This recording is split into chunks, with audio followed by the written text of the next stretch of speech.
Welcome back to the channel. Before we get this video started, I want to say thank you. Thank you to everybody who subscribed, watch my channel. If you're watching this for the first time, please take your time to subscribe, leave a comment, and drop a like. So, today's video, I'll be doing a reaction on Chris Williamson's podcast. He had on Andrew Huberman, and he was talking about the signs of overcoming procrastination, which is a very good topic to cover, right? Because on a daily basis, we all procrastinate to do anything, right? We try to get out of a lot of things on a daily basis. You know, like simple little things we try to procrastinate, like cooking, cleaning, going to the gym, going for a run, doing homework with our kids. Little stuff like this, we try to procrastinate and put it to the back burner as much as we can, and then it all hits us as one. So let's get this video started right now. Love to push back on people that do posts about deliberate course. Oh, that's not doing anything. It's not much metabolic lift. Okay, but let's really step back and be honest with ourselves. The adrenaline, the pattern of adrenaline release over time from deliberate cold exposure is something that's very hard to recreate safely with other endeavors. You know, sure, a hard workout is going to spike your adrenaline and dopamine also, but is it going to spike it the way that deliberate cold exposure is? No. Also, the amount of a mental barrier that one has to get over in a moment, there's no like 3 warm-up sets, like walk on the treadmill, 0 to 100. Pre-workout drink. Show me the pre-cold plunge drink. He has a good point there, right?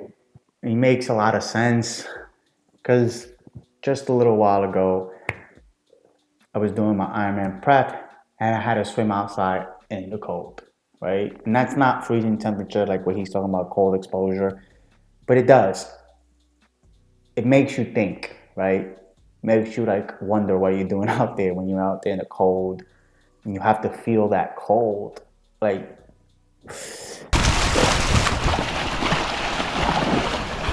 I can't breathe. Oh my God. Oh my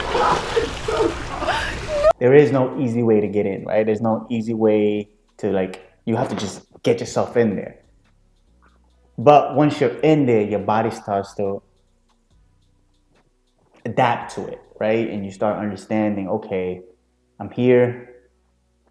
I'm gonna somehow adjust to this, right? When you first get in, you feel like you're dying, but he does make a good point. There is no such thing as a good way to get yourself psychologically, physically ready for a cold plunge. And that somehow right now relates to procrastinating, right? Because if you think about it, now that I'm going back and thinking about it, on those days that I had to get into that cold water, I try to push it off as much as possible. I try to procrastinate.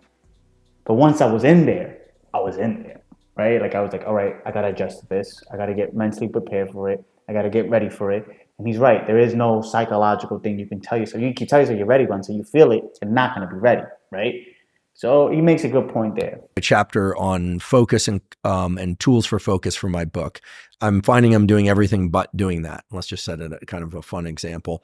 I'll do anything but that. Okay. So then you have to find something worse than that. So for me, worse than that is anything involving a spreadsheet. Just the idea of a spreadsheet gives me hives. So I would force myself to do 5 to 10 minutes of like establishing a spreadsheet of my expenses and taxes related to, I don't know, some segment of my work life. I mean, I can't think of anything worse in that moment that doesn't involve physical or psychological damage. So doing that, and then you'll see it will make writing that book chapter very accessible. It's a downhill cruise from there. Yes, that is very true. Like one thing I do not like to do, but I do it every day, run, right? I've come to realize when I first started running, I used to procrastinate so much. Look at my shoes, try to make sure everything's perfect. But I realized now, I'm like, all right, let's go out for the run. Let's get it ready. Let's get it done. Because I understand if I can bang this out early in the morning, get it done, out the way, the rest of the day is going to go smoothly. Because I've done something that I do not like doing, right? And I've beaten that procrastination, I've beaten that, right? I understand that if I can get one thing that I do not like doing out the way, the rest of the day will go much better. Because there's nothing the rest of the day that's going to be much harder than that run. Than actually taking that first step, whether it's cold, hot, outside. So he makes a valid point. Do something that you are scared of, that you're afraid of doing, and you'll see that your procrastination will go away in a due time, because you'll stop being afraid of those things and you'll start getting better at it, and then you can keep conquering each point that makes you so scared and get better at it, and your procrastination goes away. It no longer takes over your mind, no longer takes over your body. No more excuses for you, because you've gotten the hard things out the way and you're no longer afraid of them.